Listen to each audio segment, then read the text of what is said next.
eventually get a marksman. I feel like the Clint or a Brody would be a good way to close their composition. Clint or Brody. I wonder if SRG is actually going to go ahead and expend one of their bans towards the gold lane options. Maybe a Clint if they want to. They already took out the Nolan again, jungle-wise too. I don't know if there's a world where we see the Paquito go in the hands of Kazue, because we did see some jungle Paquito, right? I mean, that is a thing. That's a flexible option right now. So they just go with Guinevere. So they take out the Guinevere. That does deal with a lot of the crowd control that Guinevere could have provided for this, and it also helps deal with alleviating some of that pressure for the Atlas to get those Purifies out, but nonetheless, that's not there. So also the Kufra last ban here. It would have been funny to see Yums go ahead and pick that up if it didn't get banned, but now for this choice, the red 4 choice for SRG, they're probably just going to go ahead and grab they could just grab their roam now or this XP, depends on what they want to prioritize, because they still got to see the gold lane option and the potential, the XP option from FUT Esports.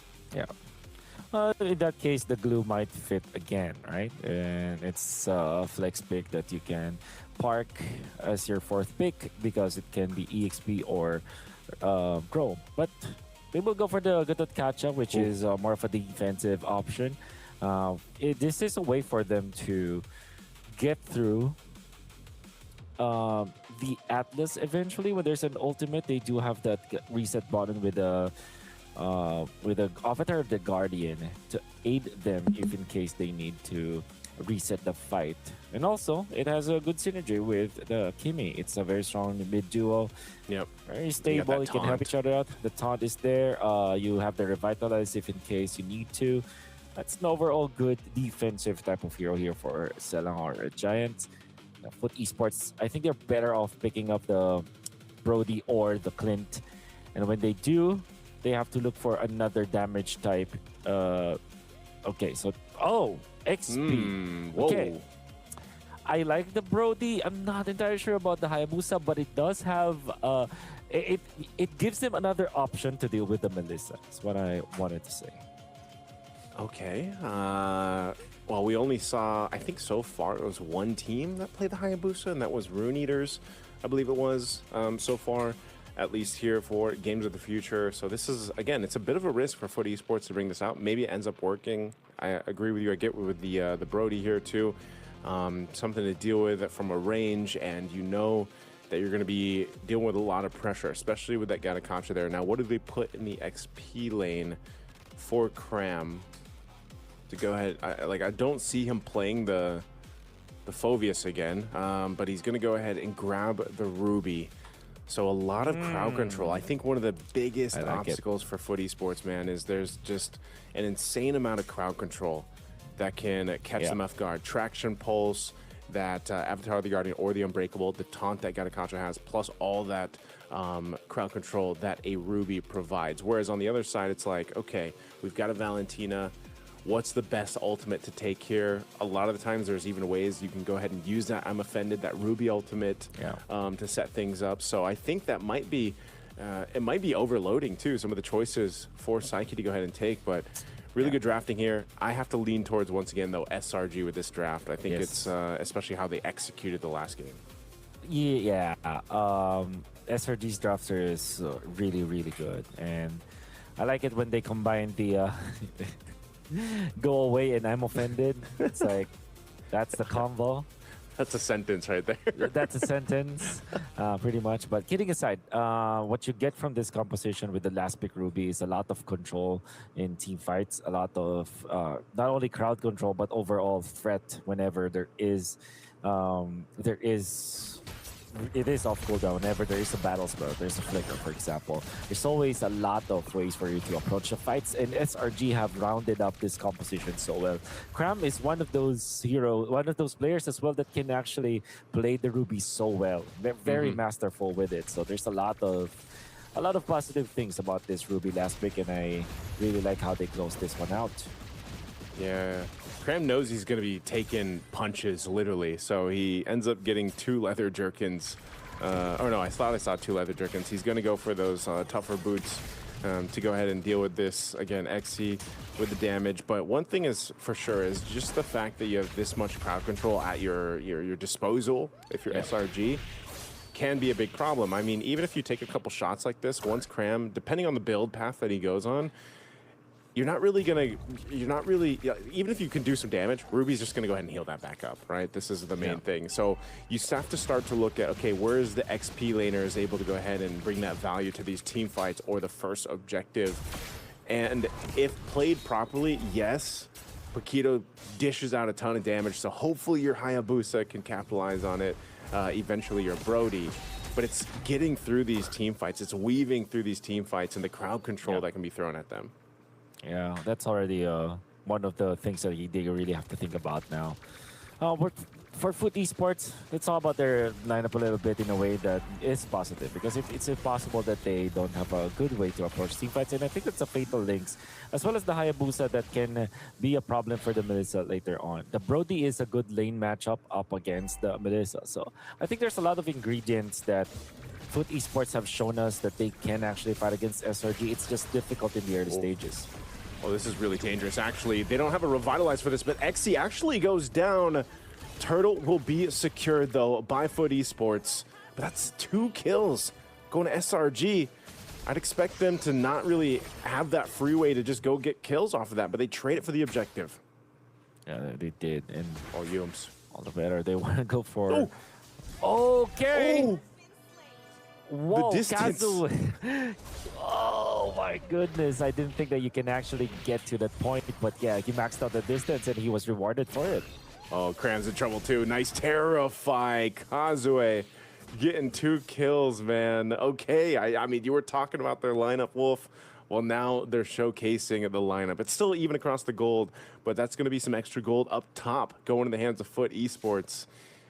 I did not know he'd be able to shadow kill like that, you know, even with the Avatar of the Guardian. I guess he hit it at the right time.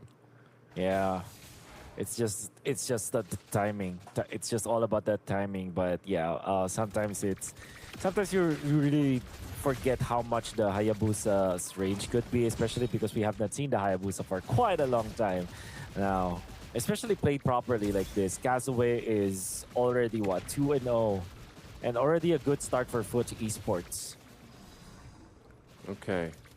Right now, essentially equal across the board. This will set a really fun take on the second turtle, though, once it's up. I'm not sure if they're actually going to be anyone that goes down beforehand, just because, again, these... especially the ultimate now that it's available for Blotsfet. But there's the pull. That's the I'm offended. There's the Fatal Links, too, to follow through. He's trying to survive. There's just way too much there for SRG.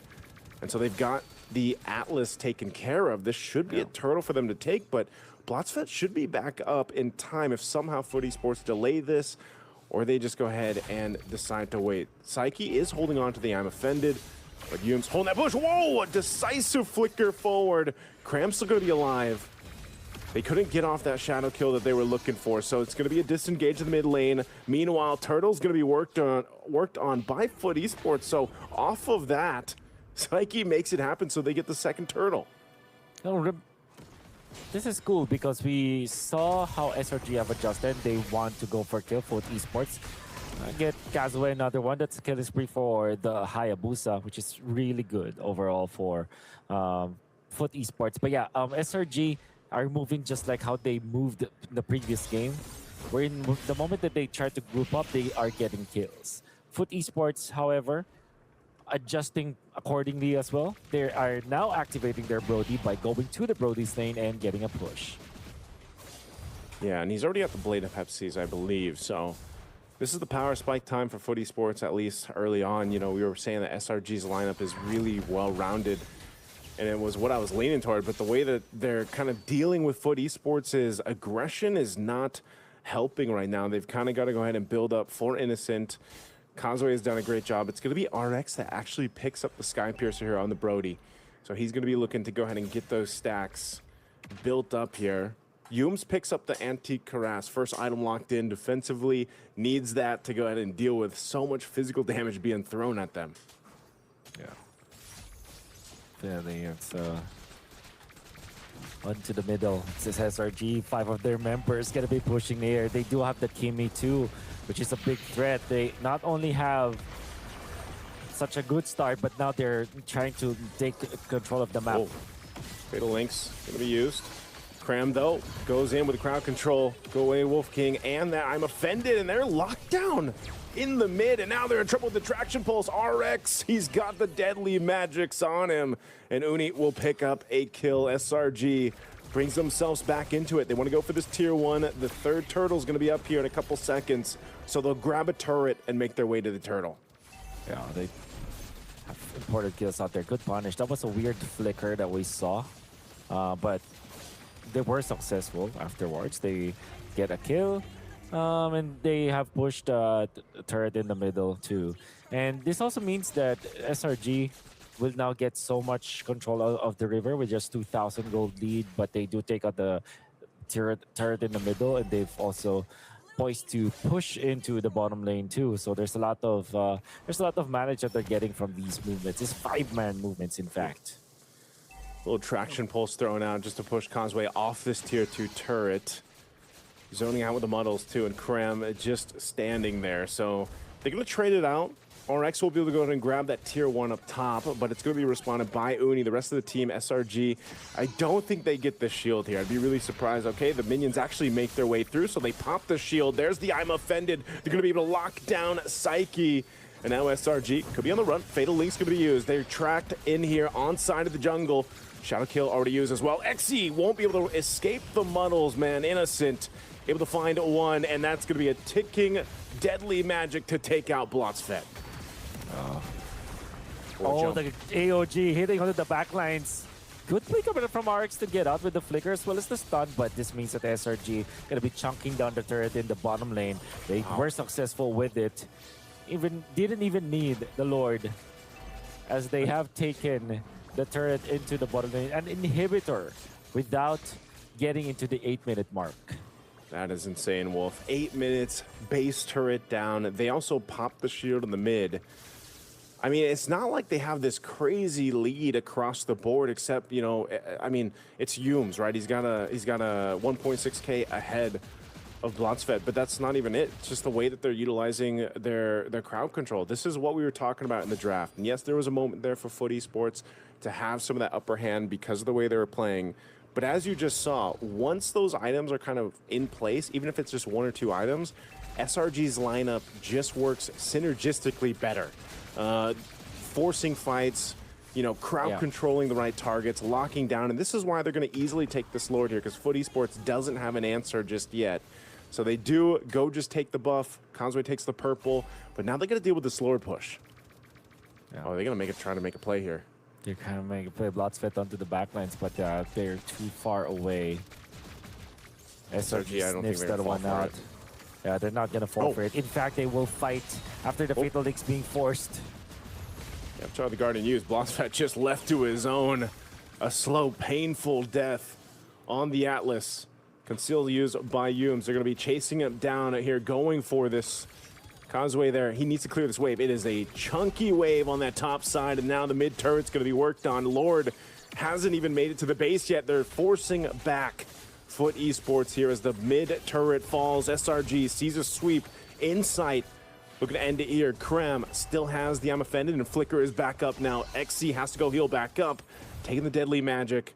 This Lord, they got to deal with this. They want to go ahead and lock onto the crystal. They're going to force a fight anyway. Do a Fatal Link setup if they can. There's the pull. Cram could be in trouble. Gets knocked in the air, though, and Cram is gone. Now SRG looking to take down Blotsfet as they get him out. The base, a couple hits away. They can just lock it in, and SRG will do just that to send FUT Esports home in a sweep.